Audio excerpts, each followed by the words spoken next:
Bismillahirrahmanirrahim. Assalamualaikum warahmatullahi wabarakatuh. Perkenalkan, nama saya Muhammad Adri Ramadan dengan NIM 0101240195. Saya dari kelompok 8 bersama dengan Teh Najmi Nur Asiyah Jamil. Nah, kelompok kami akan membahas tentang ibadah haji, umroh, dan kurban. Oke, langsung saja ke materinya. Yang pertama, pengertian haji. Haji berasal dari kata haja yang berarti menyengaja atau menuju. Sedangkan menurut istilah, haji adalah perjalanan ke Baitullah Mekah untuk mengunjungi Ka'bah untuk melaksanakan ibadah tertentu pada waktu tertentu dan syarat-syarat tertentu. Allah Subhanahu wa taala berfirman dalam Quran surat Ali Imran ayat 97. Bismillahirrahmanirrahim. Fihi ayatum bayyinatum maqamu Ibrahim wa man dakhalahu kana amina. Walillahi 'alan nasi hijjul baiti man istata'a ilaihi sabila. Wa man kafara fa innallaha ghaniyun 'anil 'alamin. Yang artinya, padanya terdapat tanda-tanda yang nyata, di antaranya makom Ibrahim. Barang siapa memasukinya, Baitullah itu menjadi amanlah dia. Mengerjakan haji adalah kewajiban manusia terhadap Allah, yaitu bagi orang yang sanggup mengadakan perjalanan ke Baitullah. Kemudian selanjutnya umroh. Apa umroh itu? Umroh secara bahasa berarti kunjungan atau ziarah. Secara istilah syar'i, umroh adalah mengunjungi Ka'bah untuk melakukan ibadah tertentu berupa tawaf, sa'i, dan tahalul dengan niat ibadah kepada Allah Subhanahu wa taala. Adapun dalil umroh yaitu di Quran surat Al-Baqarah ayat 196. Wa timmul hajja wal umrata lillah, dan sempurnakanlah ibadah haji dan umroh karena Allah. Jadi ibaratnya kalau haji itu masuk ke rukun Islam, haji itu wajib kalau sudah kita mampu. Sedangkan umroh itu hukumnya sunnah, hukum asalnya sunnah ya. Selanjutnya, materi selanjutnya akan disampaikan oleh Teh Najmi Nur Asiyah Jamil. Jama' dan di Qasar. 13 berangkat ke Musdalifah setelah matahari terbenam. 14 mabit di Musdalifah.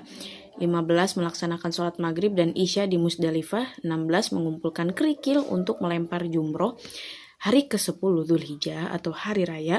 17 berangkat ke Mina sebelum terbit fajar. 8 melempar jumroh Aqobah dengan 7 kerikil. 19 menyembelih hewan kurban atau wajib untuk tamatu dan kiron.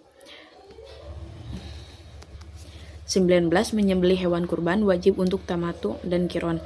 20 tahalul awal mencukur memotong rambut. 21 berangkat ke Mekah untuk tawaf ifadah. 22 sa'i jika belum dilakukan sebelumnya. 23 kembali ke Mina untuk mabit. Hari ke-11, 12, 13 Dzulhijjah hari tasyrik. 24 melempar 3 jumroh, sugro, wusto, Aqobah masing-masing 7 kerikil. 25 mabit di Mina pada malam hari. 26 boleh nafar awal berangkat pada hari ke-12 sebelum maghrib, sebelum pulang. 27 tawaf wada' perpisahan sebagai amalan terakhir di Mekah. Dalil hadisnya an Jabari bin Abdillah radhiyallahu anhuma qala inna Rasulullah sallallahu alaihi wasallam makatha tis'a sinina lam yuhajja thumma adzana fin nasi fil ashirati anna Rasulullah sallallahu alaihi wasallam hajjun. Dari Jabir radhiyallahu anhu dalam hadis panjang tentang haji Nabi disebutkan urutan lengkap pelaksanaan haji beliau. Lalu urutan proses umroh, yang pertama ihram dari mikot, mandi sunnah, memakai pakaian ihram, sholat sunnah ihram 2 rakaat, berniat umroh, membaca talbiyah, memasuki Masjidil Haram, masuk dengan kaki kanan, membaca doa masuk masjid, lalu tawaf, istilam atau mencium menyentuh Hajar Aswad, mengelilingi Ka'bah 7 kali dimulai dari Hajar Aswad, melakukan ramal berjalan cepat 3 kali putaran pertama bagi laki-laki. Itu tiba membuka bahu kanan bagi laki-laki. Sholat 2 rakaat di belakang makom Ibrahim atau di tempat lain. Minum air zam-zam sa'i. naik ke Bukit Safa, berjalan menuju Marwah, berlari kecil di antara dua lampu hijau bagi laki-laki, naik ke Bukit Marwah, ulangi hingga 7 kali berakhir di Marwah.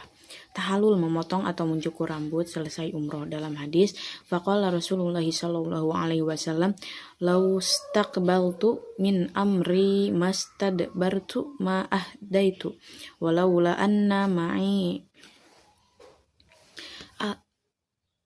al-hadya la ahlaltu, walaula anni ahdaitu laja'altuha umratan." Dari Aisyah radhiyallahu anha tentang perintah Rasulullah shallallahu alaihi wasallam untuk menjadikan haji sebagai umroh bagi yang tidak membawa hewan kurban. Hadis riwayat Bukhari dan Muslim. Selanjutnya, larangan selama umroh. Orang yang sedang ihram berlaku untuk haji maupun umroh dilarang melakukan hal-hal berikut. Memakai pakaian berjahit bagi laki-laki. Laki-laki yang sedang ihram tidak boleh memakai pakaian dijahit sesuai anggota badan seperti kemeja, celana, sorban yang dijahit dan sebagainya. Dalil hadisnya an Ibnu Umar radhiyallahu anhuma anna rajulan sa'ala Rasulullah sallallahu alaihi wasallam ma yalbasul muhrimu minas thiyab. Faqala Rasulullah sallallahu alaihi wasallam la talbasul kumusu walal amaima walal sarawilat walal baronisa walal khifafa illa ahadun la yajidu na'laini fal yalbas khuffaini wal yaqta huma asfala minal ka'baini. Dari Ibnu Umar radhiyallahu anhuma, ada seseorang bertanya, pakaian apa yang dikenakan orang yang berihram? Rasulullah SAW menjawab, jangan memakai baju, sorban, celana, burnus atau jubah berkepala dan sepatu kecuali seseorang yang tidak memiliki sandal, maka boleh memakai sepatu yang dipotong hingga di bawah mata kaki. Hadis riwayat Bukhari dan Muslim. Memakai wewangian, dilarang memakai minyak wangi pada badan atau pakaian ihram setelah berniat ihram. Dalil hadis dari Ibnu Umar radhiyallahu anhuma, Rasulullah sallallahu alaihi wasallam bersabda, "Wala talbasu minats thiyabi syai'an massahu." Dari Ibnu Umar radhiyallahu anhuma, Rasulullah sallallahu alaihi wasallam bersabda, "Wala talbasu minats thiyabi syai'an massahu za'faranu." Dari Ibnu Umar radhiyallahu anhuma, Rasulullah sallallahu alaihi wasallam bersabda, "Wala talbasu minas siyabi syai'an massahu za'faranu wala warsu."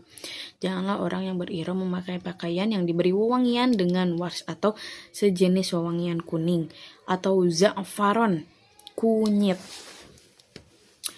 Menutup kepala bagi laki-laki. Laki-laki yang berihram tidak boleh menutup kepalanya dengan sesuatu yang menempel bertopi, sorban, atau tudung. Dalil hadisnya dari Ibnu Abbas radhiyallahu anhuma tentang seorang yang meninggal dalam keadaan ihram. Nabi Shallallahu alaihi wasallam bersabda, "Aghsiluhu bima'in wasidrin wa kaffinuhu fi saubaini wala tumassuhu tiban wala tukhammiru ra'sahu fa innallaha ya'bathuhu yaumal qiyamati mulabbiyan." Mandikanlah dia dengan air dan daun bidara, kafanilah dengan 2 kain kafannya dengan diberi wewangian, dan jangan ditutup kepalanya, karena sesungguhnya dia akan dibangkitkan pada hari kiamat dalam keadaan bertalbiyah. Hadis riwayat Bukhari dan Muslim.